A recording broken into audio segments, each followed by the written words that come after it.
नमस्कार मंडळी, आज आपण आषाढी वारीची थोडक्यात माहिती पाहणार आहोत. आषाढी वारी म्हणजे वारकरी भक्तांनी आषाढी एकादशी निमित्त पंढरपूरला केलेली पायी पदयात्रा.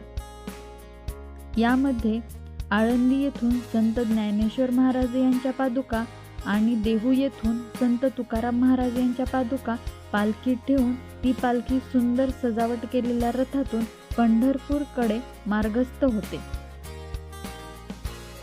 वारीच्या मार्गावर अनेक गावे आणि शहरे आहेत, जिथे वारकरी विश्रांती घेतात आणि भजन कीर्तन करतात, फुगडी खेळतात, आपला आनंद खूप छान प्रकारे साजरा करतात.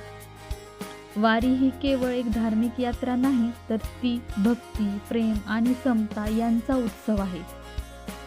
वारीची परंपरा ही अनेक वर्षापासून चालत आलेली आहे आणि ती आजही मोठ्या उत्साहात साजरी केली जाते.